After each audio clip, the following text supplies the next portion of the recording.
Hi, my name is Penina Njambi Buga, and I'm a teacher by profession, and I'm also the founder of Marriage is Divine, and I'm a wife to this amazing husband here, and I'm born again.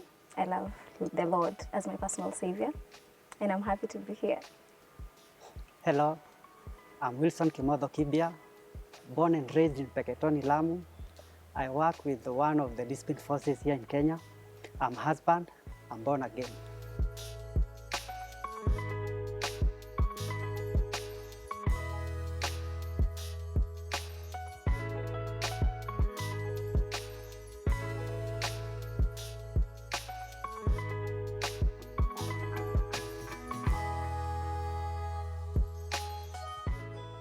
So we've been married for 10 months. Yeah, we wedded in 2022, December. Yes. Yeah, it was amazing. I met her through her friend, actually through Facebook. They were doing preachings and during the night, evening and lunchtime, through her friend, that's how I found her. I got to know her. But I had no in mind that she'll come to be my wife, or I had no idea, or I had nothing in my mind. But she started bringing in her own way. She started bringing the preaching and the songs every morning.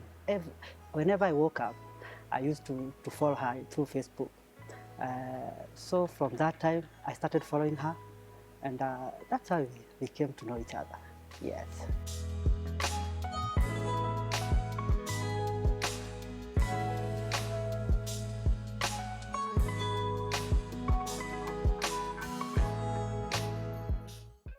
So the first time I met him, that was after we had planned, and then it didn't really work for us to meet the first time because we were reading. Like he has told you, we met on Facebook. So he asked me if he really struggling with Bible study and all that. So like I should add him to our group so that we study together. Like I help him. So huyo ni mimi nikamwad kwa WhatsApp group. So we were doing some book from Genesis. Jamaa alisoma Genesis, tukaendelea tukisonga. So we were learning about a certain concept about the will of God. So we were like, what if we want to meet? We have never met each other. So let's pray if it's the will of God, we meet. So that time we never met. So the time we met is when I was going to a wedding in Eldoret. My best friend was doing a wedding. So like we planned we would like meet after I got from the wedding. But no, it was during the COVID time, so you're not allowed to travel at 10, from 10 yani. So tukaenda, gari karibikia kwa njia, so he was following up, hey, mmefika wapi, and all that. So gari iliribikia Voi, that was around 9, ilitengenezeka 4. And remember, you're supposed to go to Eldoret. So meaning 10 itawapata around Nairobi. So I didn't even know where he stays. So gari ilienda kusimama, the place around place anaishi, petrol station. So I was so worried. I'm like, oh my God, I'm meeting someone new. I don't know. So I was with my best friend. And this best friend is the one that I had sent the photos after this guy started approaching me. And every time I would send my friend Patricia, let me mention her, she would be like, Pesh, we're a player. So this time I sent the photo, he's like, hey, we mneza match. I'm like, bro, yeah. So when I reached there, I told him, by the way, tumefika kwa petrol station, na dere wamesema hakuna kutoka. So he said, don't worry, I'm around. Which petrol station? I don't even remember the petrol station. But then he came. So I'm worried. I told my friend, utanipeleka nje juu mimi sijui kana kutana na mkora ama nitakutana na nani. So my friend said, it's okay. That's around 11. Whew. So I wake up. Pati, twende amekuja. Patricia is like, mi bana nasikia usingizi, me I just want to rest. What? And this guy is calling me, I'm here. So mi nikashuka nikasema, acha twende tukutane. So the awkward moment was, how do you like say hi? Is it greeting? Is it hugging? You know, all that confusion. So I was like, okay, let me just go. So I saw him here. He had the car and then he just came. He hugged me. So we didn't like, hakukuwa na ile wanasalimiana and then we sat and tukapiga story mpaka asubuhi when around 3. And I had never met him. So impression was like, oh, you know, I had seen him on Facebook. He looks like a huge guy and all that. So when I met him, oh my God, the spray, alikuwa amejispray wa my friends saa 6 usiku. Yeah, so the that's how I met him, and he was really amazing. He gave me money for coffee. So I was like, hey, okay, great. Yes, so that's how we met. Our first meeting was at night in a petrol station. I was like, I'm meeting I saw pastorhood in her. So I'm meeting like a pastor. So nilikuwa nashindwa. So which the right word to use to her, like sasa. And from day one, I wanted to pay a reverse psychology to her. So hawa watu. So namtaka lakini singetaka kumwonyesha. So we would tuliongea vitu normal, but zenye nataka kumuwin in a way that she could not get it right. So when I saw her, I was like, by the way, let me tell you, from the first time I saw her, I was like persuaded. Sikuwa like there's something that nataka kuchunguza ama kwaje. I was like fully persuaded. So when I saw her, I was like, hata vile tulikaa from saa 6 to saa 9, I was like, hey, you get your partner now. You get your partner. Something was speaking inside me. You get your partner. Yeah. So when I saw her, I saw like I saw a wife. Yes.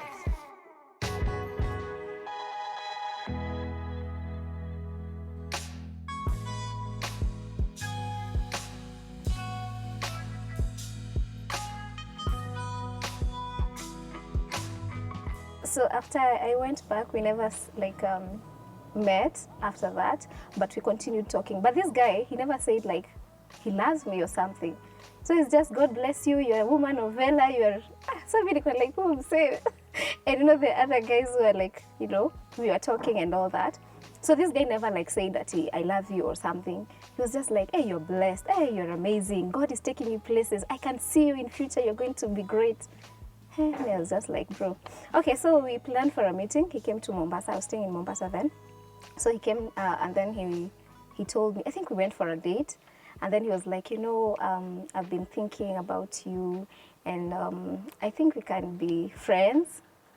So I was like, okay, yeah, we can be friends. So to me, I was like, I felt like he was the one because I had prayed about it. So we were like friends then.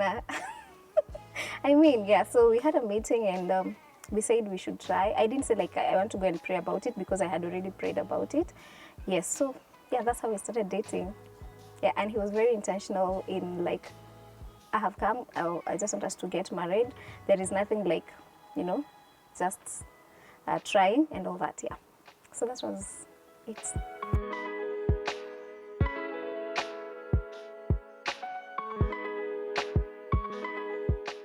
What made me convinced he was the one? So this is what happened. I had like a list of 4 guys. So I told God, like, I want to know the right person. So I fasted for 3 days. And I told God, like, if there's anyone who is in my life, who is not supposed to be in my life, let them keep quiet and don't talk to me. So I had friends, like we were friends for like even 2 years, and they always called me every day. So it happens after nimemaliza my fast of 3 days, like Esther. Okay, so I'm seated, and then in the evenings, I'm expecting all those guys will call me. Remember, this guy is not telling me something to do with I love you or something. He's just like, oh, today was amazing, I learned this and this, oh, you're blessed. Well, all that shenanigans and all that, but I'm happy. After those 3 days, these guys, my so-called friends or boyfriends, imagine they never called. The only person who was there was this particular guy telling me, God bless you, and you're going far. So that's when I realized, oh my God, this guy, the other guy, didn't call me. So nikashindwa, mbona hajanipigia? For 2 years he has never missed to call me. So I decided to call back, and mbona leo hajanicall? He was like, nimeshinda busy. I was like, oh, uko busy na, like, you're supposed to be calling me. So that I realized like he's, hataki story yangu somehow. And that's how I realized, oh, the only person who has been talking to me is him. So that's how I knew, oh, so this is the guy, because I prayed about it. He's the only person who remained. The rest walijipa shughuli. God gave them business to do. Yes. For me, when I first met her, I was like a man in desert. Mimi nilikuwa like 1 year. 1 year nilikuwa I had a girl in mind. Then nikaenda kuomba. Na place nilikuwa naenda hapo kuomba, I spent like a week kufunga na kuomba. So nilikuwa naenda, ningeenda kuombea bibi, I went there like 1 week and fasted and prayed. Kuliko nipate 2 years sorry 2 years, kulikuwa nipate bibi or to have a girl in my life, nilikuwa napata mwenye niko naye tunakosana kabisa. So this time I was intentional. I went there only to pray for having a partner in life. When I went there, that's 1 year ago before I met her. I prayed for 2 things, for my family and for a partner. Do you know what happened? My father got born again. That 1 year, hakuna mtu hata mwenye nilikuwa nimepatana naye tukakosana. So I was like, now I'll never pray again about getting a wife. I'll never pray again. What I'll be doing, giving thanks. And I have people, I have mentors. Someone who was watching me. So akaniambia, Wilson, all this about praying, be watchful now. Yani unajua unaweza omba kuwa wewe unaomba na hata toka mbinguni. Be watchful. So I think in this journey of being watchful, that's why I told you, nilipata unakuwa tu persuaded, like finding if she's the one. Ni zile unapata mtu, zile vibes even without looking deep, unazipata, she's showing up. Hizo vibes, like she loves word, she loves encouraging. So hata alikuwa na encourage, hata kama anasema ati alikuwa anagojea nini, but she would encourage me pia. And one way ilifanya nijue she's the one, then chezea psychology, reverse psychology, the response. Now unajua sasa alikuwa ananijibu like nikunisaidia na anisaidia. So I was like, oh, if I'm the husband now, life would be easy. That's now I got to find she's the one. Yeah.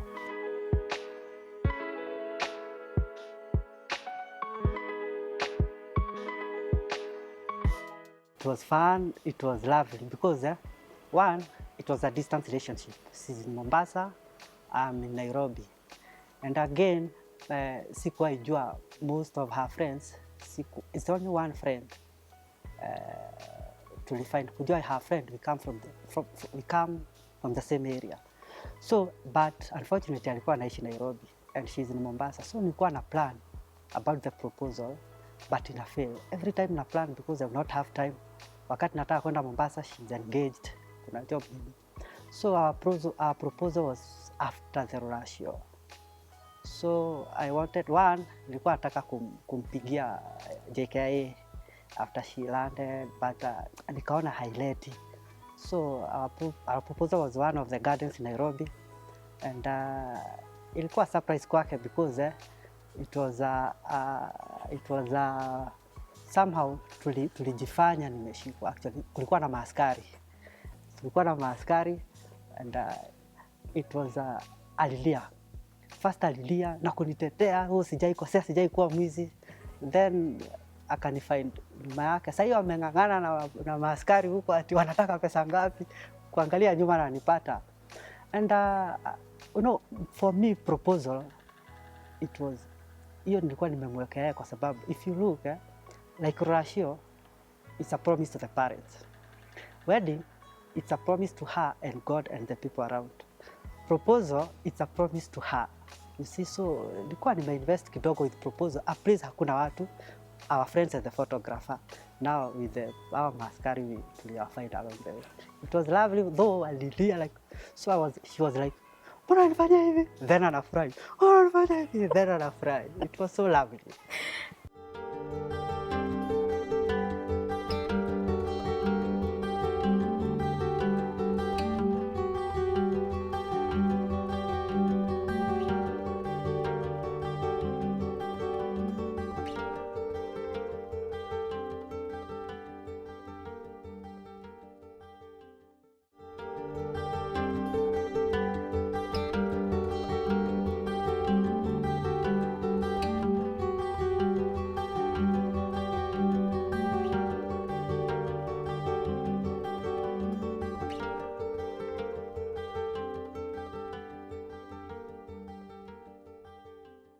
So we had gone for, is it like what is it called? Bonfire with our church in was it Watamu? I can't remember, but hizo sides of Mombasa. So I dreamt that he had engaged me. Remember tumeenda Rorashio, harusi iko karibu. Sasa jamaa wangu engaged. So I dreamt, and then I told my friends, guy, akini dota jana nimeengajiwa and all that. So they were like, hey, hopefully itafanyika hivi karibuni na nisikose. So I was planning to come to Nairobi. Then he was like, I can pay for you fly so that you come. So it was on a Sunday. So mimi already I had a dream. So mimi niko like naangalia angle zote nasema nitapata JKIA. You know the way you unafikiria utapata kuengage. And then I reach there, he takes me and then says, let's go and have breakfast. So mimi niko like, guy, kwani aniengage hapa surely? So I don't want to show. So tukaingia kwa gari, tukaenda. I think he came with the friend, our friends, the Kagombes. So tukaenda, akaniambia, we were meeting with our photographer for the photos wedding, like before, so that we can invite people through and even to try if he's the best photographer. So alikuwa ameniambia, wewe kuja ndio tuende tufanye hiyo, tupigwe picha. So we went and had breakfast. Sasa kwa hiyo hoteli hapo chini kulikuwa na maua, watu there are some people I don't know, they were taking photos nitao. So niko like, wow, it's getting. So najifanya sioni. So niko like, yeah, it's here guys, it's here. Tukakunywa chai. So akina mabeshte zangu sema, by the way tuko na haraka, tunataka kwenda. But acha tuwapeleke huko mpigwe picha alafu si tuende. Okay. Nakwambia tukakunywa chai, tukamaliza, tukashuka chini, tukapata watu wanapiga picha. So mimi nimengoja hata nione kitu ita happen. Guy, imagine these guys waliingia kwa gari. Like, what is maua ziko zangu? Tunato tukapigwa mapicha huko. Okay, so I went. Tukashuka kwa hiyo place and then tuliposhuka I video called my friend. I told her, imagine party nilikuwa nafikiria nitaengejiwa but sijaengejiwa. Akamwambia wewe na wewe tulia, si ngoje, it will come to pass. So mimi nikaenda, so nikatoka kwa gari tukaenda I had to carry the clothes that I was to change. So yeye alienda, I think alienda akalipa. So si tukaingia sote wanne and plus the photographer. So tunapigwa mapicha, tuna pose nini. Kidogo. Niko na makarao wawili wamekuja. Habari zenu? Mnapiga picha? Tukasema nzuri. So for me I was just posing. Aya sawa, asanteni. Hebu nisaidie receipt. So me niko like wakaanza kusema, kwani hukuchukua receipt? Hukuchukua receipt? So I started panicking. I'm like, kwani receipt ni pesa ngapi? So I'm not even concentrating with him. Dada unakuja kupigwa picha hapa na una receipt?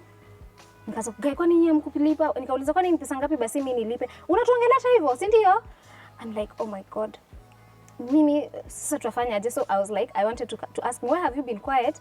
I've been talking all this time. Then I turn and then he's on his knee and I'm like, bro, surely. So I started laughing. I don't know why I was laughing. I just laughed. So I was like, this is a joke. So the police came, they hugged me and all that. And then, nilikubali kwanza. Hata sijika aliniuliza. Nataka mimi nimechukua ripeti. Ulikubali before nikuulize. Yeah, that's how it was. And so they gave me flowers and yeah, we took some photos. It was really nice. I really laughed and then I cried. It's like hypo hit and then I cried. Yeah, and it was really nice. I really enjoyed my engagement. Yeah.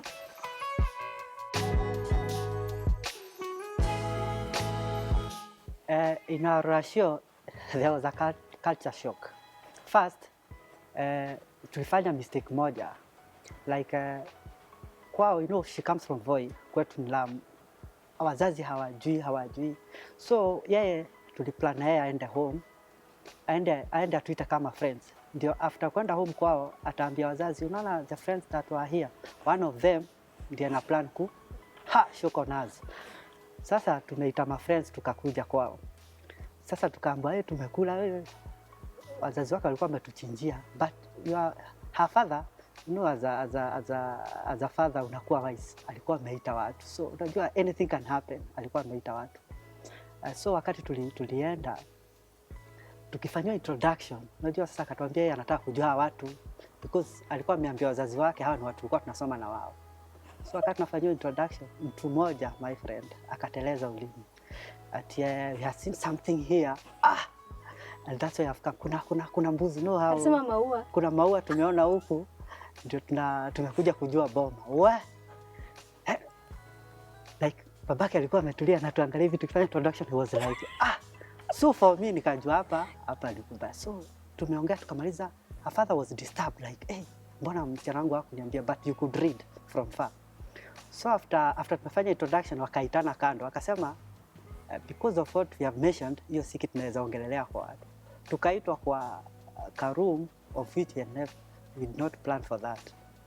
But wakati tuliitwa kwa room, sasa kukakuwa hata mzee anaongea in that room. Kukakuwa na mzee anatuambia hatungekuja hivyo, like nyinyi ni vijana, sisi hatuna mzee because tulienda tu. But babake akauliza, wakati tulikuwa tunafanyia introduction akatuuliza in that room, nitajua aje huyu mtu utamjua aje? Umekuja wewe na friends wake. But God is on way alikuwa amenifanya ni invite my brother. So wakati babake alikuwa anauliza hivyo, brother wangu akasema no, I'm his brother and wazazi wangu, so ikabidi sasa atumie tu wisdom. Wazazi wangu wanajua huyu msichana and that's why hata mimi nilikuja ndio niende niwape report. So akakaa like kwangu ni official, kwake ndio aje. So he told me, mimi siwezi ruhusu vijana kwangu like ati nipeane msichana one, lazima nikujue then nijue wazazi wakuja waseme then upange ratio. So you see now hakuna ati for me I was like niende then niende ratio, but for him lazima ni ajue ni akina nani hawa wazazi wa kijana. So we had from that time tuenda kama nini, then we had to plan for introduction, then after introduction we planned for ratio. So we were shocked along the way, but it was like an adventure. All that journey, it was like an adventure. Yeah.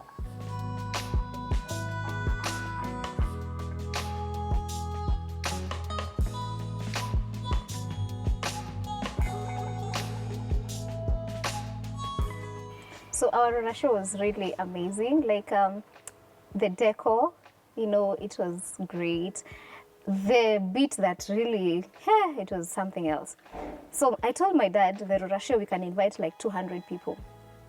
Acheni niwaambie, there were over 400 people in our ratio. Even outside, you know, like, our parents are always happy when you honor them. You know, he had brought like security, kulikuwa na makakarau, kuna watu wa kupika, kuna watu wa, you know, all that. It was really beautiful. Yani, I think our ratio was just the most beautiful, okay, apart from our wedding, but it was really great. We did our ratio in July, and then we did our wedding in December 17th. So it took like around 5 months, yes. So the wedding plans, I wouldn't say like I'm the one who really planned most of the things, because we had 2 committees, one from Mombasa and the other one from in Nairobi. So they really came in handy. The other thing is that about the planning, since I was far away and the wedding was to be done in Nairobi, I think I really struggled when planning for the Rurasho because I was closer. But for him, he's the one who carried the burden to plan for the wedding.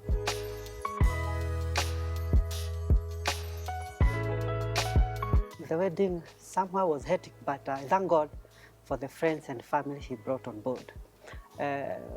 For me, nilidelegate. I had a committee and whatever, nilidelegate. But as much as nilikuwa na delegate, lazima ninge meet the service providers and whatever, negotiate the price and ku-invite watu. But again, for me personally, it was hard because mimi nimeenda college, hakuna mtu ashaikuja graduation. Nimeenda training, sijai alika mtu pass out. So this was the only event yenye mimi na invite. It was hard for me na kuitia wedding yangu, okay, personally. So but I had friends wenye walikuwa na understand. So mimi watu wali-invitewa kwa wedding yangu na friends. And they on board walikuja, walitusaidia. And again church, all people around me walisimama na mimi. Actually walisimama na mimi. Yeah, it was so lovely. Oh, okay. This is the wedding day. I'm so excited. It was really emotional in the morning because, you know, we're very close with my parents. So I felt like, why mimi nenda niacha wazazi wangu? So I was literally crying and my dad cried, my mom cried, we hugged and all that, yeah. Nikafanyiwa makeup and all that. So in the morning it was fine, and then so ni wakati wa kutoka, nikaimbiwa, maleso zimepangwa hapo nini and all that. So I was given to the parents, now our mom-in-law and dad. So nimepeana ni kutoka kwa gari, nikaingia kwa gari, women were singing there, wakipiga manduru. So tumefika kwa barabara, gari yangu yenye nilikuwa ikaenda overtake, wacha kama ijagonga hiyo ingine. Oh my God, it was an accident kwa main road hapo Kenyatta University. So tukuumia sana, but gari iligongwa ikavunjika kioo. So tukakaa kando. So all this time, our best couple now, the lady, she's called Jackie. She was there. Nakwambia, she knows I love camera and she knows I love TikTok. So she was there. Hey, hebu tuficheze hii. So wakisolve stories out, sijui nani ameumia and all that. I was busy like doing TikTok. So it didn't like shake me and all that. And then I had really prayed for that wedding because, of course, when you're planning weddings, you will get a lot of obstacles and you have to be really prayerful. I thank God for the people who stood with us. We had a prayer group. They were praying with us, and even our bishop, our pastor, our elders, and all that. So even for me, when the accident happened, I just knew as long as I'm alive and everyone is safe, it's about the cars, they can be repaired. So everything is going to be fine. And also the way my best couple engaged me. And so tukaendelea na safari, kufika bibi harusi kulingana na mimi anafaa like atoke akiwa wa mwisho.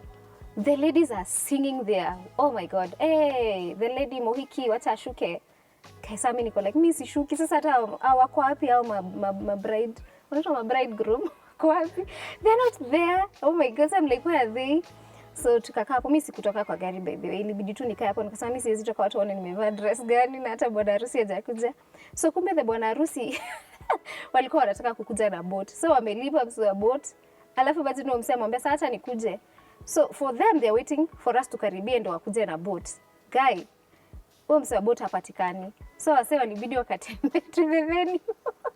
Wakakuja kama wameanza kudance, wakadance, wakaingia. So now it was me getting sasa out where people were, you know, they were just happy, my parents. So tukitembea dada ananiambia acha kuharakisha. So nikiwa kwa neti nikaona sketi, wewe unatembea haraka. So niko like sawa daddy, natembea pole pole. My mom, and hey, that was so amazing. You know, when you're just walking down the aisle, it's the most amazing thing. And also seeing the way God has saved me, probably because I could have died because of the accident. So it was really emotional. And then the venue was so beautiful. I was like, hey God, this can only be you, because even the planning is not it's not easy. Also the song, all my life you have been faithful. So that song was really emotional. And yeah, nikafika hapo. Yes, tukashikanishwa. Yes.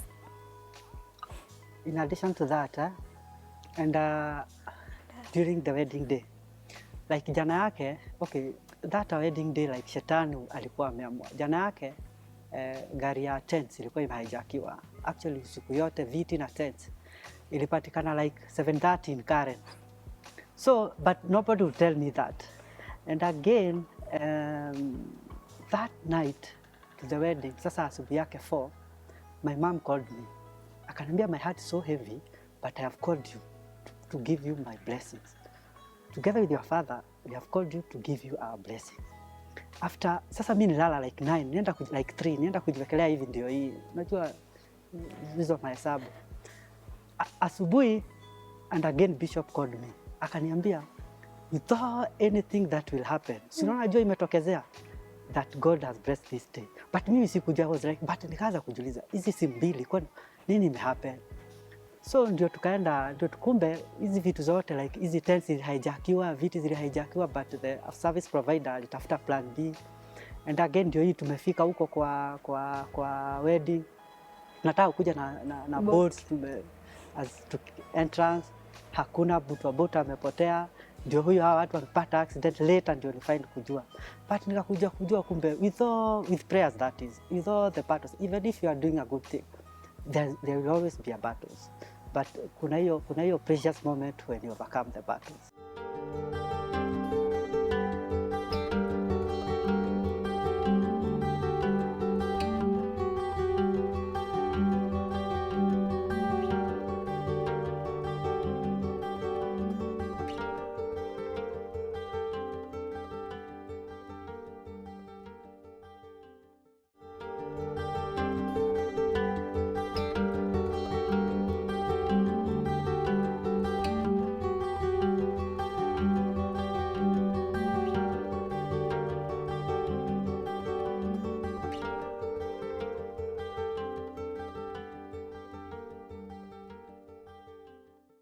During the wedding day, after all those mishaps and whatever, now ikakuwa ile moment yenyewe.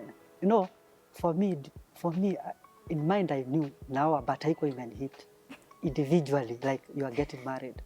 So akiingia the song, that is my best song yenye aliingia nayo in all my life. Wakati nilianza kui-own, it started hitting in me that you are getting married. Now the moment that came now, nikajua kabisa ni ile wakati ya umeambiwa msichana, mzazi amlete wewe, mzazi akulete, then the bishop akaanza kusema now mzazi ambia huyu kwa heri. Now the moment ilinihit like amemwaga, now I've been given the mantle, I've been given the full responsibilities that now this is your wife. So that's the day sasa nilijua kweli I'm getting married. And kulikuwa na hii give the promise now. Yeye na kuandika kwake ikapotea kwa simu. So watu wa kukram, hey, she had sijui kama ulikuwa unaniambia as you have said. So mine was nice, eh? Yeah, it was really nice. I loved his. Mine nilikuwa nimesave kwa Google Drive. My friend. Nilikuwa najaribu kuangalia simu hivi.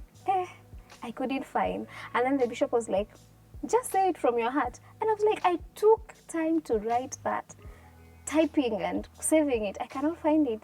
So I was like, yeah. So I started saying, hata sijui nilisema nini honest. Okay, I said from my heart. Nikiangalia video nakumbuka kitu nilisema. But I was so tense because I really wanted to tell him. But by the way, I told him what I had written down. Yes, do you want to take it over? But uzuri ulisema you love my jokes. Yeah, I told, actually I said, I will be tolerating your jokes. So people were really, they actually laughed. How can you tolerate someone's joke? Does it mean that they're not funny? Yeah, but I meant it because he's fun to be with.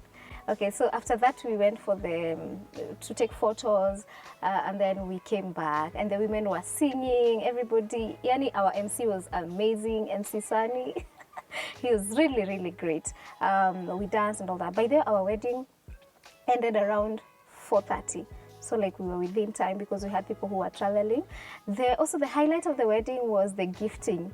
My brother was having a birthday on that day and also one of our elders. So we surprised them with a happy birthday cake. And then we ended up finding that we were gifting like our bishop, our counselor. So it was more of our grandmothers. Yeah, it was really fun, like the gifting part of the cake. The other thing is about pale kwa kushika ile glass. Tunaambiwa ati tushike hivi. So and then ukunywishe huyo mtu mwingine. Guy tulipata kila mtu anakunywa yake. So he had to like acha tu ya kunywa yake. So that one was also tulikuwa like sasa hii ni aibu gani?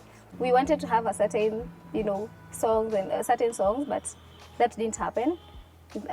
But our DJ alijaribu, so we danced. It was really fun.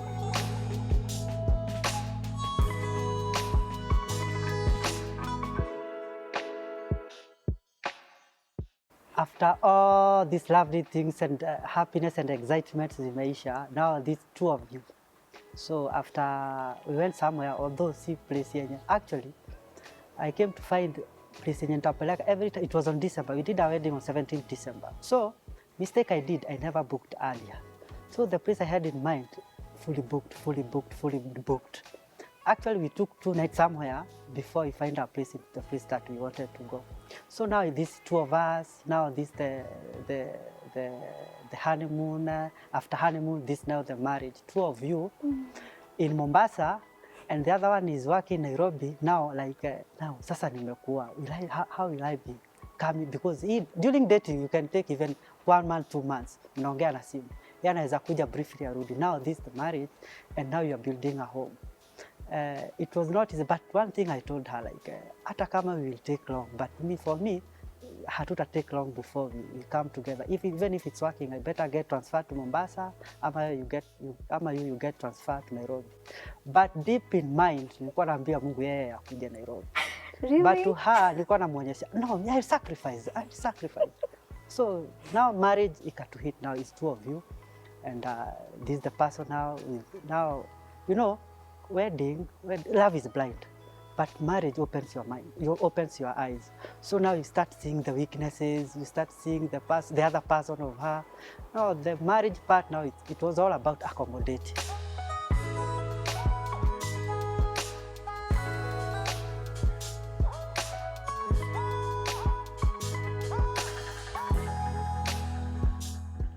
And like he has said, it was not easy, the movement from Mombasa to Nairobi.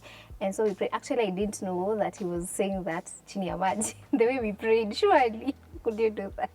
Anyway, finally, I got a transfer and I came to Nairobi. And yeah, marriage has been great. I think so. Because unajua ukiwa peke yako, bulb, unajua. So sasa yuko na mtu kwa hii bulb haifanyi, unaweza hii sort. Such things, and it is really amazing. And on the other hand also is about accommodating each other, like he has said. Mimi ule msewa like kama shower gel inafaa iangalie hivi, why would you like shower gel iko hivi lazima uiangalilishe nyuma, so iache tu nyuma ipata. And you know it can be so frustrating, but we talk it out and you also accommodate each other because we are different and we have to work together. So when it comes to expectations and what I thought marriage is, first of all, the third week, because we went for a honeymoon like for 2 weeks, when we came back, I'm this person who knew like, you know, I'm working, he's working. Vyombo, my friend, tutaosha. Unaget? Kupika, tutapika. Let me tell you. So me, I'm here and nimeosha vyombo. Nimeamka nikapika breakfast. Nikaosha vyombo hizo za breakfast. And you know that's the way you're told, ati unajua unafaa userve bwana umpike. Guys, I cooked pancakes. Nikachemsha mayai, nikapika sausage, nikanunua mahamri, Mombasa there are good mahamris, nikapika chai, nikakelea juice ya kublend hapo kwa meza na maji. You can imagine at all time your breakfast ilikuwa inaiva saa 4 na niliamka maybe 6. Na viazi karai by the way. Meza ilikuwa imejaa. So nikaosha vyombo, we ate breakfast, nikaanza kutayarisha lunch. Kuna nguo zinafaa kufuliwa, sijui nini.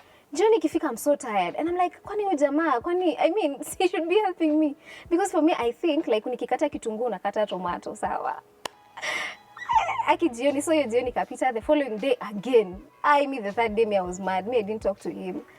He was like, uko sawa? Hey, movie. He's watching news. Una watch news, mimi nateseka huku jikoni nikichomeka. Are you even serious? So we sat down and then he was like, what is bothering you? I was like, mimi nimefanya juzi nikamka nikafanya nini juzi. So he was like, you know what? Everybody has a responsibility. And as a man, you're not supposed to tell me what to do. I am the one to tell myself, because I'm a human being. I can see unachoka, so I'll look for something to do. Like umeanua nguo, I'll come and fold them. Nizipige pasi. So maybe to tell some people that men hawapendi kuambiwa wafanye kitu, as in just let them tell themselves, because if they can see you're getting tired, they will help. So that one was one of the culture shock. The other thing is that, is it culture shock or something? Or, okay, my expectation. The other thing is about, is that the person surrounds, and he's everything in my life. So I've learned that it is not like that. Everybody has their own life. They have their own something to achieve, you know? So it's not about you. Yes, it's about you, yes. But kila mtu we are called differently, and everyone should accomplish their purpose. So you should not like, refrain someone from doing what they want because they have their life. You're not the only person. It's good to allow somebody to just go out with friends and just have a refresh, rather than just having him there, about quality time. So those are some of the things that I really was expecting, but now I have learned. Like mimi, so wala watu wapenda routine, like at you can know the move. Like ati kama unapika, you want me there. So for me, after the wedding, after the marriage, nilijua if I miss the step now, I miss forever. So after hivyo alikuwa I knew ataniambia, unajua if you are dating someone, kuna zile vitu nanga. I knew you, wala watu wanataka to share the moments. Like kama anapika, anapika. And for sure zile vitu anapika ni tamu kuniliko. So nilimdisappoint na one thing. Anapika, imagine viazi karai zimewekwa masala, pancake, mkate ya brown imepakwa gel na sijui inaitwa gel ama whatever. Samosa, as a man surely si utakula wanu ache ingine. So for yani ukuli. So hizi vitu ameziwekelea pale, ameziacha kwa nyumba. Hata ukaya wanu utashindwa, utazitupa ndio muoshe vyombo, si unaziacha zikae hapo. So then nikajua, for me namsaidia, but unpredictable. I love like nikusurprise, wewe umekuja umechoka, una feel vile utafanya kitu kwa nyumba upate sorted. That relief ndio mimi upenda. So one thing about sasa personally nili experience at that time, I was like sasa mimi now nimeoa, everything like as a wife. As a wife, unajua kuna ile understanding from where I come, ama village. Sisi watu tumekulia village. Kuna zile understanding, wife ni everything kwa hiyo nyumba. Wife like wewe ni kusema inatendeka. But ukikama understand, even you understand the whole version of unapata of a family, being a good family is not a dictatorship.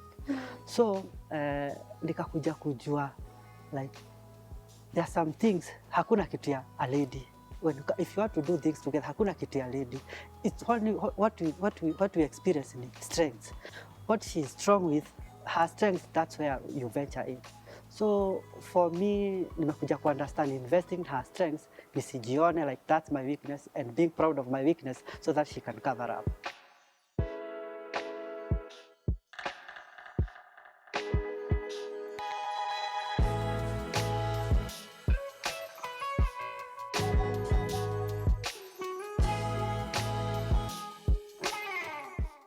Marriage is divine, ni idea yake, but about the marriage is divine, but the word, it's the divine one. So the reason why I came with divine, because expectations of marriage, no, ni kuvutana and whatever, but the whole aspect of marriage according to God, it should be divine. So that's the, I think as a CEO, she can explain more about marriage is divine. All right, so Marriage is Divine was born many years ago. But now, for it to come to pass is I had to get married. So you guys, I want to give you a picture of umekuwa na heartbreaks karibu 100, and I was trusting God. You know, there's something called trusting God in terms of marriage. You'll get in campus, utapata watu wanakuambia aje, wewe huwezi kuwa na boyfriend mmoja bana, wewe changamka, utaona. So for me, I would tell them, me, I'm going to have one boyfriend. And I'm going to be pure until I get married. Where wacha wasichana waishi, my friend? Ati really? So for me, you know that I told God one day, I'll be telling people that you can give people marriages and they can work, because you'll realize that there are very many divorces around, and nobody gets married with an intention to get divorced. So, and also when we look at the youths, kuna vile wanasema mimi siwezi pata mtu, siwezi fanya nini. So the main goal was to encourage the youths to be pure until marriage, and God is going to give them the right person. For me, when I looked at him, I didn't see him like as my husband. So I had to go consult God and ask him, who do you think I should get married to? Because for us, we look at what we can see, but God has the best plans for us. So he knows what is best for us. You can look at somebody right now and you feel, huyu hata ana do, siku hizi watu wanaambiwa, don't focus with people who don't have money. But if that is the person he has given you, or you have gone to someone who is very rich and people are telling you, don't go for these rich guys, and that is what God has given you. Trust me, it's going to be the best plan. So for us, Marriage is Divine is to just encourage the youth to keep their purity, and also to encourage them that marriages work. We are 10 months married. That means we don't know much about marriage. So we cannot advise married couples because we don't know what happens there, right? But now when we bring on board people who have stayed for a long time, in marriage, they know the ups and downs.